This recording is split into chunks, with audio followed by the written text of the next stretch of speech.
नमस्कार, मैं GRS news के लिए गिरीश शेखरवाल। संसद का मानसून सत्र कल से शुरू हो रहा और ये सत्र हंगामेदार होगा। इससे किसी को शक और शुबा होना नहीं चाहिए, क्योंकि सरकार के पास किसी भी सवाल का जवाब नहीं है।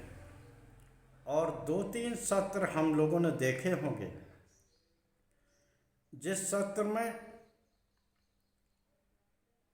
सत्ताधारी दल ही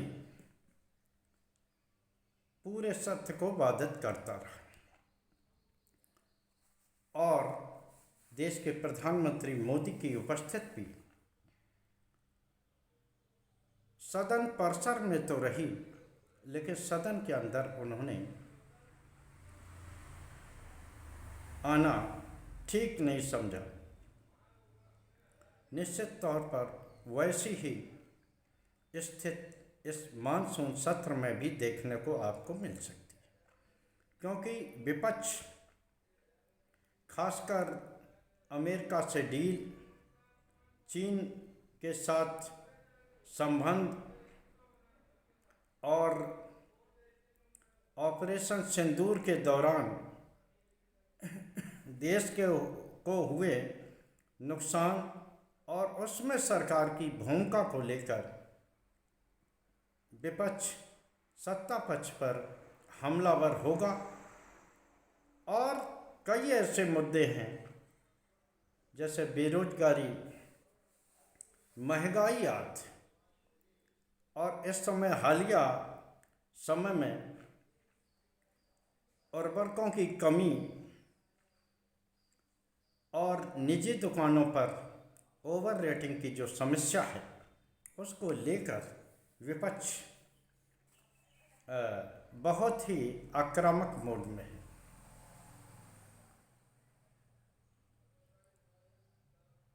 किसानों ने अपनी क्षेत्रीय सांसदों के जरिए सदन में मुद्दा उठाने की सूची उनको सौंप दी है।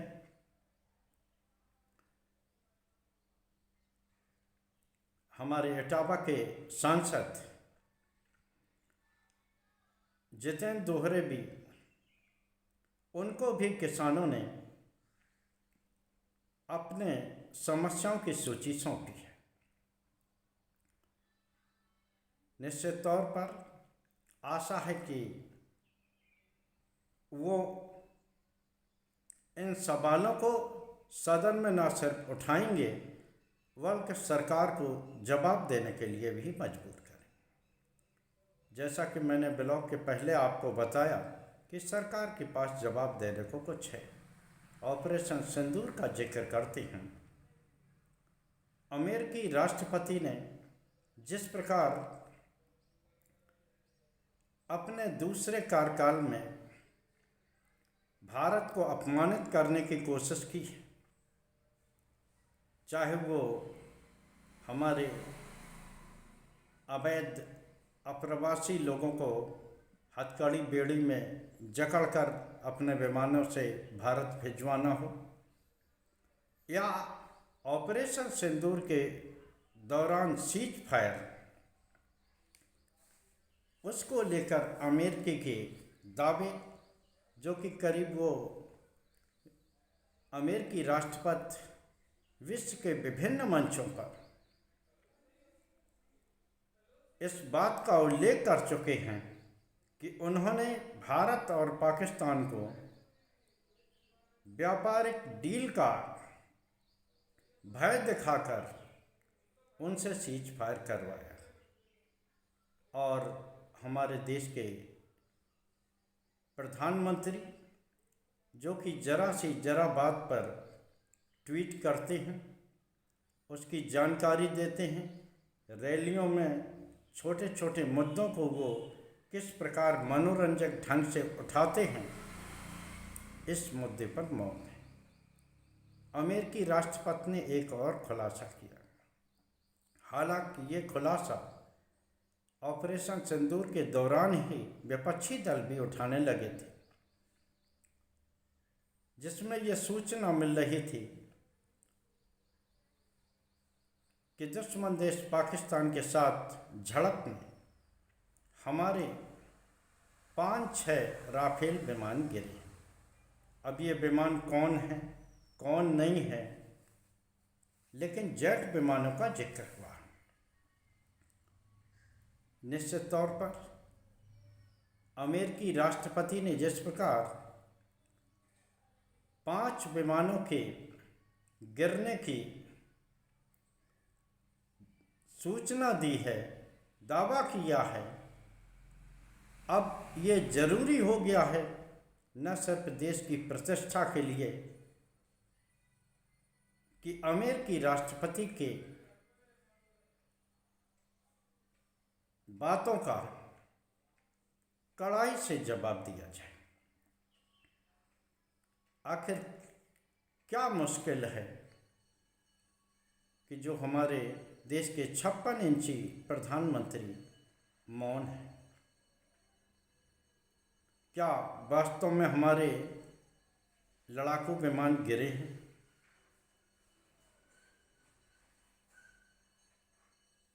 राफेल गिरा है या नहीं गिरा है, इस बारे में तो मैं कोई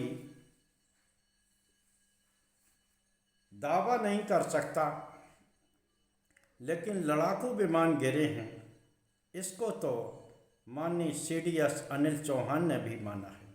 हालांकि उन्होंने इसकी संख्या से इनकार किया, लेकिन उन्होंने ये जरूर कहा कि देखना ये है कि आखिर ये विमान गिरे कैसे। निश्चित तौर पर अमेरिका जिस तरह की डील भारत से करना चाहती है, जैसे कि उसने इंडोनेशिया से डील की, जिसमें कि वो इंडोनेशिया के सामानों पर आने वाले पर 19% कर लेगा, लेकिन खुद जो इंडोनेशिया के बाजार को अपने उत्पादों से पाटेगा उसमें वो कोई भी कर देने की इच्छा नहीं रखता। ऐसा दावा किया राष्ट्रपति ने कि ऐसा समझौता इंडोनेशिया से हो गया, और उन्होंने ये भी आशा जताई कि भारत से भी इसी तरह का समझौता निश्चित तौर पर हो जाए। तो क्या भारत पर दबाव बनाया जा रहा है? हालांकि जिन क्षेत्रों में अमेरिका घुसपैठ करना चाहता है, जैसे कि कृषि, खाद्य पदार्थ, ऐसे खाद्य वस्तुएं हैं, डेयरी, पशुपालन है,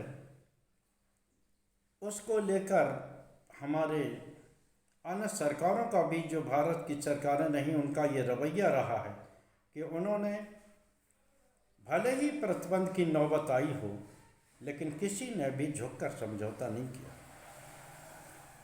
मौजूदा सरकार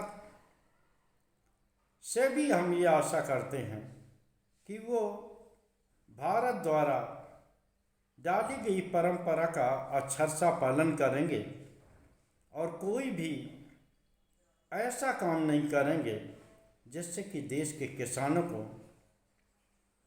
पशुपालकों को और हमारे देश के आर्थिक ढांचे को कोई नुकसान पहुंचे। बेरोजगारी एक अलग तरीके का मुद्दा होगा और तमाम मुद्दों पर विपक्ष सत्ताधारी दल को घेरते हुए नजर आएगा, लेकिन जैसा मैंने आशा जताई कि प्रधानमंत्री इस बीच भी हो सकता है कि वो सदन से दूरी बनाएं, क्योंकि मुद्दे बहुत हैं और सत्ताधारी दल, खासकर प्रधानमंत्री के पास जवाब देने को कुछ नहीं है। सदन में भी उसी प्रकार का हो हल्ला आपको मसला सकता है, जैसा कि हो हल्ला सत्ताधारी दल ही अन्य पिछले सत्रों में मचाता रहा है, जबकि आरोप ये लगता है कि विपक्ष सदन का समय नष्ट करता है, लेकिन सत्ताधारी पक्ष जब सदन का जो चर्चा है उसमें बाधा डाले तो उसे क्या कहा जाए। और इसका बिसात भी बीजेपी की ओर से बिछा दी गई। छत्तीसगढ़ में भूपेश बघेल के पुत्र को जेल भेजने का मामला हो,